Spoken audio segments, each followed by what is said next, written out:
وبركاته. نحمده ونصلي على رسول الكريم أما بعد فقد قال الله تعالى في القرآن العليم وفي القرآن المجيد أعوذ بالله من الشيطان الرجيم بسم الله الرحمن الرحيم. அளவற்ற அருளாளனும் நிகரற்ற அன்புடையனுமாகிய எல்லாம் வல்ல அல்லாஹ்வின் திருப்பெயரால் ஆரம்பம் செய்கிறேன். மேலும் நாம் முஹம்மது நபி ஸல்லல்லாஹு அலைஹி வஸல்லம் அவர்கள் மீதும் அவர்களது குடும்பத்தார்கள் மீதும் அவர்களை அப்படி பின்பற்றி வாழ்ந்த சத்திய சஹாபாக்கள் தாபியீன்கள் தாபியீன்கள் எல்லோர் மீதும் இங்கு கூடியிருக்கும் நம் அனைவர்கள் மீதும் அல்லாஹுவின் சாந்தியும் சமாதானமும் என்றென்றும் நின்று நிலவட்டுமாக. ஆமீன்.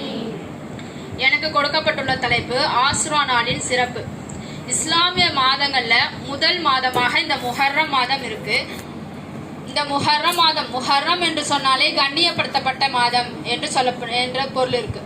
இந்த முஹர்ரம் மாதத்துல வந்து முஹர்ரம், ரஜப், துல்ஹஜ், துல்ஹஜ் இந்த 4 மாதங்கள்ல அரேபியர்கள் வந்து போர் தொடுக்க மாட்டாங்க. அப்படி ஒரு சிறப்பு மிக்க ஒரு உன்னதமான ஒரு மாதமாக இந்த முஹர்ரம் மாதம் இருக்கின்றது. இந்த முஹர்ரம் மாதத்துல வந்து 5 சிறப்புகள் வந்து சொல்லியிருக்காங்க. முஹர்ரம் வந்து இஸ்லாமிய மாதங்கள்ல 4 மாதங்கள்ல மிக முக்கியமான ஒரு சிறப்பான மாதமாக இந்த முஹர்ரம் மாதம் நமக்கு இருக்கு. இந்த முஹர்ரம் மாதம் அல்லாஹுடைய மாதம் என்றும் சொல்லப்படுகிறது. முஹர்ரம் மாதத்துல வந்து பிறை அந்த 9, 10 நம்ம வந்து நோன்பு வைக்கிறது நமக்கு கடமையாக்கப்பட்டிருக்கு. இந்த முஹர்ரம் மாதத்துல நம்ம அந்த நோன்பு வைக்கிறோம் இல்லையா, அந்த 2 நோன்புகள் நம்ம வைத்தோன்னு சொன்னா நமக்கு முந்திய உள்ள அந்த முந்திய உள்ள வருடங்கள் உள்ள பாவங்கள்ல அந்த சிறு பாவங்களை வந்து அல்லாஹ் வந்து நமக்கு மன்னிக்கிறான் அப்படின்னு சொல்லப்படுது. இன்னும் அந்த ரமலான் மாதத்துல நம்ம நோன்பு வைக்கிறோம் இல்லையா, அந்த ரமலான் அந்த மாதத்துல நோன்பு வைக்கிற சிறப்பு அதே மாதிரி இந்த முஹர்ரம் மாதமும் நமக்கு நோன்பு வைக்கிறோம். அதுவும் அது சிறப்பான ஒரு நோன்பு என்று நமக்கு சொல்லியிருக்காங்க. அதாவது நபிமார்கள் வந்து இந்த நாள்ல வந்து பல நபிமார்களுக்கு அல்லாஹ் வந்து அவங்களுடைய வாழ்க்கையில பல சிறப்புகளையும் அந்தஸ்துகளையும் கொடுத்திருக்கான். அப்படி அந்த பட்டியல்ல 10 நபிமார்களுடைய வாழ்க்கையில வந்து சிறப்புகளை அல்லாஹ் வந்து உயர்த்தி காட்டியிருக்கான். ஃபர்ஸ்ட் நம்ம முதல் நபி, அதாவது நம்ம முதல்ல அல்லாஹ் வந்து உலகத்தை படைத்து முதல் நபியாக ஆதம் அலைஹிஸ்ஸலாம் அவர்களை அல்லாஹ் படைத்திருக்கின்றான். யாருமா பேசுறது? அமைதியா இருந்து பயான கேளுங்க. யாரு? அர்ஷியா பாத்திமாவா? அசீலா பாத்திமாவா? இங்கிட்டு வாங்க. அர்ஷியா பாத்திமா வாங்கன்ட்டு.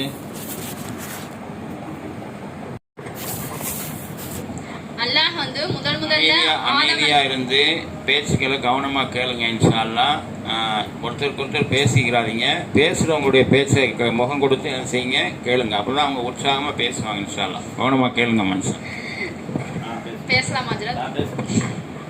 நபி ஆதம் அலைஹிஸ்ஸலாம் அவர்களை வந்து அல்லாஹ் முதல்ல படைத்துட்டு அவங்க உடல்ல வந்து முதல்ல வந்து உயிர் கொடுத்த அந்த நாளாக இந்த முஹர்ரம் மாதம் ஒரு சிறப்பான மாதமாக இருக்கு. இன்னும் நபி இத்ரீஸ் அலைஹிஸ்ஸலாம் அவர்களை நல்ல ஒரு நிலைமைக்கு அல்லாஹ் வந்து உயர்த்தி காட்டியிருக்கின்றான். அப்படி இந்த முஹர்ரம் மாதத்துலதான் அந்த மாதிரி சிறப்பாக ஆக்கி வச்சிருக்கான். இன்னும் நபி இப்ராஹிம் அலைஹிஸ்ஸலாம் அவர்கள் பிறந்த நாளாகவும் இந்த முஹர்ரம் மாதம் இருக்கிறது.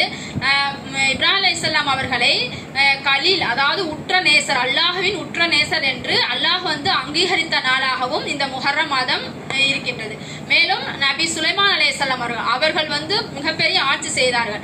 அவங்களுடைய ஆட்சி பறிபோகிவிட்டது. திரும்பி அந்த ஆட்சியை வந்து அல்லாஹ் அவர்கள் கொடுத்த நாளும் இந்த முஹர்ரம் மாதத்துல தான் அல்லாஹ் கொடுத்திருக்கான்.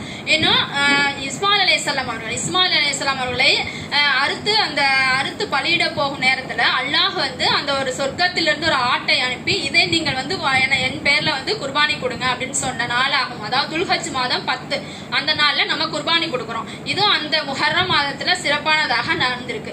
இன்னும் ஆதம் அலைஹிஸ்ஸலாம் அவர்கள் வந்து அவர்கள் செய்த அந்த தவறை வந்து அல்லாஹ் மன்னித்து அவர்களை வந்து சொர்க்கத்திற்கு அழைத்து கொண்டான். அந்த நாள் இந்த முஹர்ரம் மாதத்துல தான் நிகழ்ந்திருக்கு.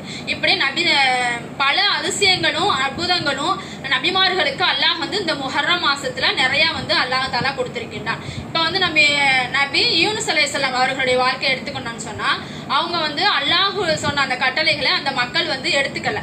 அப்ப அவங்க வந்து அந்த மக்கள் செய்யாதனால அவங்க வந்து விரக்தி அடிச்சு அவங்க ஒரு கப்பல்ல ஏறி செல்றாங்க. அப்ப அந்த கப்பல்ல வந்து நடுக்கம் ஏற்பட்டு அவங்க கடல்ல வந்து விழுந்துடுறாங்க.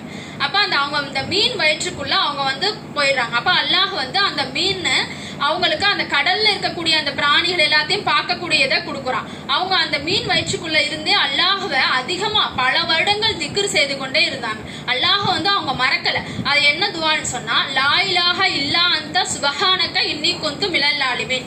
இது பொருள் என்னன்னு சொன்னா, எங்கள் இரட்சகனே, எங்களுடைய ஆன்மாக்களுக்கு அநியாயம் செய்துவிட்டோம், இன்னும் எங்களை நீ மன்னிக்காவிட்டால், இன்னும் எங்களுக்கு இரக்கம் காட்டாவிட்டால் நஷ்டவாளிகளிலிருந்து நாங்கள் ஆகிவிடுவோம் என்று துவா செஞ்சாங்க. இப்படி அவங்க அதிகமாக அல்லாஹ்வை நினைவு கூர்ந்தாங்க, அதிகமாக இந்த துவாவை ஓதிக்கொண்டே இருந்தாங்க. இதனால அவங்க மீன் வயிற்றுல இருந்து அல்லாஹ் வந்து அந்த மீனுக்கு கட்டளையிட்டு அவங்கள வந்து கரையை சேர்த்தாங்க.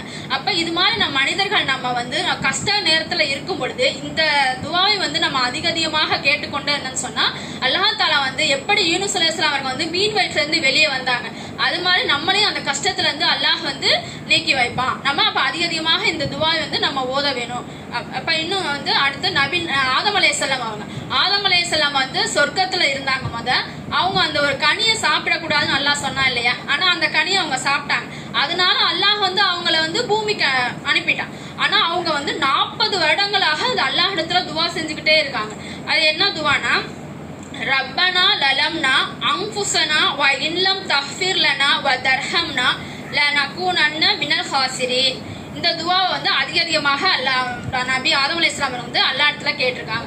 அப்ப நம்மளுடைய பாவங்கள் மன்னிக்கப்படணும் அப்படின்னா இந்த துவாவை நம்ம அதிகமா அல்லாஹ் இடத்துல வந்து இந்த துவா ஓதிட்டுக்கிட்டே இருக்கன்னு சொன்னா நம்மளுடைய பாவங்கள் மன்னிக்கிறோம். இப்போ ஒரு நாளில் நம்ம எவ்வளவோ பாவங்கள் செய்யறோம். அப்ப இது ஒரு சிறப்புக்குரிய முஹர்ரம் மாதம் என்று சொன்னால் ஒரு சிறப்புக்குரிய மாதமா இருக்கு. அப்ப இந்த மாதத்துல நம்ம அல்லாஹ் இடத்துல வந்து அதிகமாக கையேந்தி நம்ம பாவம் மன்னிப்பு தேடக்கூடிய மனிதர்களாக நம்ம இருக்கணும். அப்ப அல்லாஹ் தஆலா நம்முடைய பாவங்களையும் மன்னிச்சு விடுறான். இன்னும் நபிகள் நாயகம் ஸல்லல்லாஹு அலைஹி வஸல்லம் அவர்கள் கூறியதாக அபு சையது குத்ரி ரலியல்லாஹு அன்ஹு சொல்றாங்க, எந்த ஒரு மனிதர் வந்து இந்த முஹர்ரம் மாதம் இந்த சிறப்பான மாதத்துல தன்னுடைய குடும்பத்திற்காக அதிகமா அதாவது தாராளமாக செலவு செய்வாரோ அவருக்கு இந்த ஆண்டு முழுவதும் அந்த அவங்களுடைய இரணத்துல அல்லாஹ் வந்து விசாலமாக்கி பரக்கத்தாக்கி அந்த இரணத்துல பரக்கத் செய்யறான் அப்படின்னு சொல்றாங்க. அப்ப நம்ம குடும்பத்திற்காக ஒரு கஞ்சத்தனம் இல்லாம இந்த ஒரு சிறப்பான இந்த முஹர்ரம் ஆசுரா நாள்ல நம்ம வந்து குடும்பத்திற்காக தன்னுடைய மனைவி மக்களுக்காக நம்ம பெற்றோர்களுக்காக நம்ம சகோதரர்களும் அதிகமா நம்ம வந்து நல்ல வழியில செலவு செஞ்சோம்னா